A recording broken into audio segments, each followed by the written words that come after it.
ఆంధ్రప్రదేశ్లో ఎన్ని కుల సమీకరణాలున్నా గత ఎన్నికల్లో కాపు కులస్తులే నిర్ణయాత్మకంగా మారారు. ఆ సామాజిక వర్గం అంతా పవన్ కళ్యాణ్ వెన్నంటి నిలిచారు. వైసీపీ దారుణ పరాజయం పాలైంది.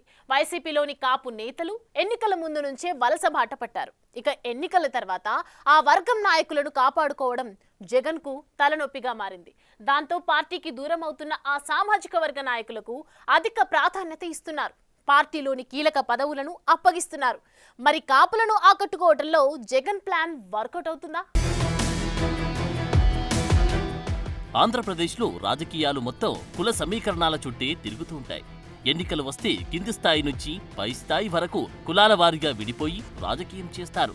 ఎన్నికలు పూర్తయితే ఆ కులాల్లోని కీలకమైన నేతలను కాపాడుకోవడానికి పార్టీ అధ్యక్షులు నానా పాట్లు పడుతుంటారు. 2024 ఎన్నికల్లో జగన్ ప్రభుత్వం కూలిపోవడంతో కాపు సామాజిక వర్గమే కీలకమైన పాత్ర పోషించింది. 2019 ఎన్నికల్లో జగన్ ప్రభుత్వం ఏర్పడడంలో కూడా కాపు సామాజిక వర్గం కీలకంగా మారింది.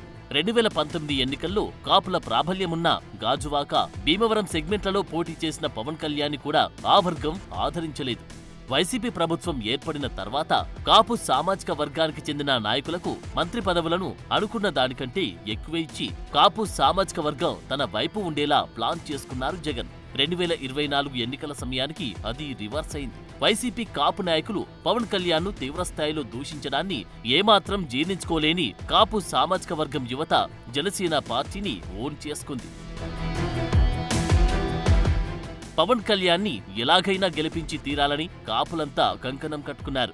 జనసేన అధినేత పవన్ కళ్యాణ్ ఏం చెబితే అది శాసనంలాగా పాటించారు కాపు సామాజిక వర్గం నాయకులు. పవన్ కళ్యాణ్ టీడీపీకి మద్దతిచ్చి కూటమి కట్టి ఎన్నికలకు వెళ్లడంతో వైసీపీ అధికారాన్ని కోల్పోవడం మాత్రమే కాదు, కేవలం 11 సీట్లకే పరిమితమైపోయింది.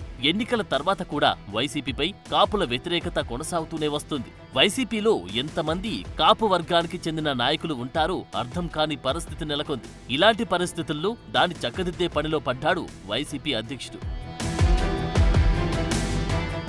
వైసీపీకి కాపు నేతలు దూరమవుతున్న నేపథ్యంలో కాపు ఓటు బ్యాంకు పోకుండా జగన్ ఫోకస్ పెట్టినట్టు కనిపిస్తోంది. వైసీపీ అధికారాన్ని కోల్పోయిన వెంటనే కాపు సామాజిక వర్గానికి చెందిన కొందరు నాయకులు వైసీపీని వీడడంతో పార్టీలో మిగిలి ఉన్న కాపు నేతలకు ప్రాధాన్యత ఇచ్చే ఆలోచనలో జగన్ పడ్డారు. 2029 ఎన్నికల నాటికి గాని లేదా జమిలి ఎన్నికలు వస్తే ఎన్నికల సమయానికి గాని దూరమవుతున్న కాపు ఓటు బ్యాంకును తిరిగి తమ వైపు తిప్పుకునేలాగా జగన్ యాక్షన్ ప్లాన్ రెడీ చేస్తున్నట్టు తెలుస్తోంది. ముఖ్యంగా ఉత్తరాంధ్ర నుండి కోస్తాంధ్ర వరకు యాక్టివ్గా ఉండే కాపు నేతలు బయటకు వెళ్లకుండా వారిని యాక్టివేట్ చేసే పనిలో జగన్ వ్యూహాలు రచిస్తున్నట్లు పొలిటికల్ సర్కిల్లో వినిపిస్తోంది. 2024 ఎన్నికల్లో ఓటమి తర్వాత జగన్ ప్రజాక్షేత్రానికి దూరమైన పార్టీని గాడిలో పెట్టే పనిలో పడ్డట్లు కనిపిస్తున్నారు. గత ఎన్నికల సమయంలో కాపు సామాజిక వర్గం వైసీపీకి పూర్తిగా దూరం కావడంతో ఇప్పుడు కాపు నేతలు వైసీపీని వీడకుండా ఆయన జాగ్రత్త పడుతున్నట్లు కనిపిస్తున్నారు. నా ఎస్సీ, నా బీసీ, నా ఎస్టీ అంటూ 5 ఏళ్లు రాజకీయం చేసిన వైసీపీ అధ్యక్షుడు ఇప్పుడు రాజకీయంగా పవన్ కళ్యాణ్ ను టార్గెట్ చేయడానికి కాపు సామాజిక వర్గానికి అధిక ప్రాధాన్యత ఇస్తున్నారు.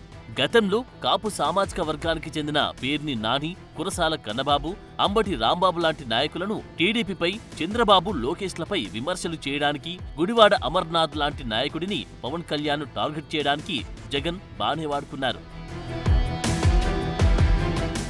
2024 ఎన్నికలకు ముందు కాపు ఉద్యమకారుడు ముద్రగడ పద్మనాభం లాంటి వాళ్లను పార్టీలో చేర్చుకుని కాపులను ఆకట్టుకునే బాధ్యత కూడా అప్పగించారు. అదే సమయంలో కాపు సంక్షేమ సంఘం అధ్యక్షుడు, మాజీ ఎంపీ హరిరామ జోగయ్య లాంటి వాళ్లు కూడా వైసీపీకి పరోక్షంగా సహకరించారు.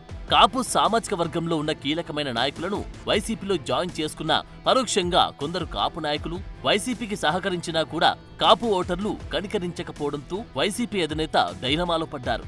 ముఖ్యంగా 2024 ఎన్నికల తర్వాత కాపు సామాజిక వర్గానికి చెందిన కొంతమంది నాయకులు వైసీపీకి రామ్ చెప్పి టీడీపీ గూటికి వెళ్లిపోవడంతో వైసీపీ అధినేత జగన్ ఇప్పుడు కాపు సామాజిక వర్గానికి చెందిన నాయకులకు అత్యధిక ప్రాధాన్యత ఇచ్చి ఆలోచన చేస్తున్నట్లు తెలుస్తోంది.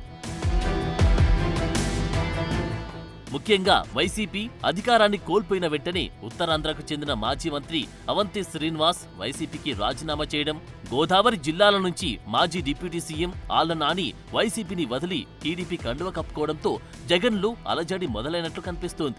ఇప్పటికిప్పుడు పవన్ కళ్యాణ్ పై కాపు సామాజిక వర్గంలో వ్యతిరేకత ఎలాగూ పెరగదు. తమ నాయకుడిని ముఖ్యమంత్రి చేయాలని జనసేన నాయకులతో పాటు కాపు సామాజిక వర్గానికి చెందిన వారు కూడా పట్టుదలతో ఉండడంతో వారంతా మళ్లీ పవన్ కళ్యాణ్ కి జై కొట్టే అవకాశం కనిపిస్తోంది.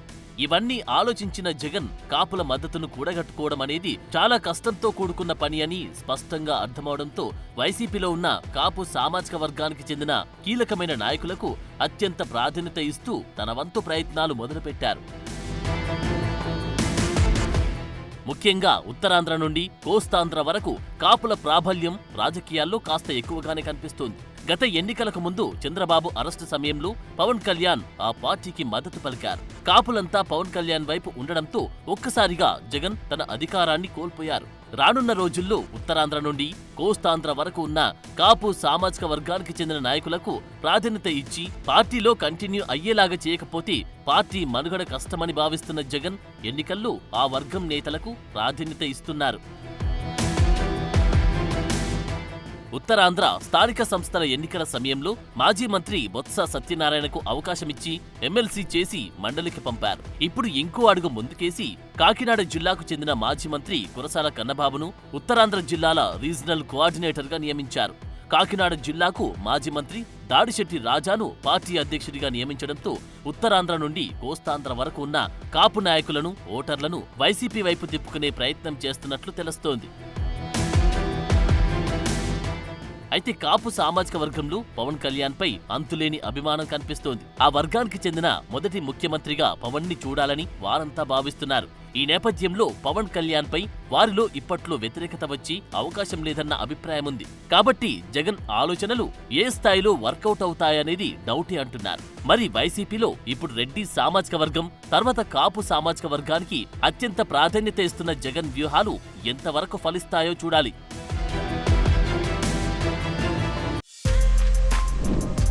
For more videos like this, subscribe Big TV channel.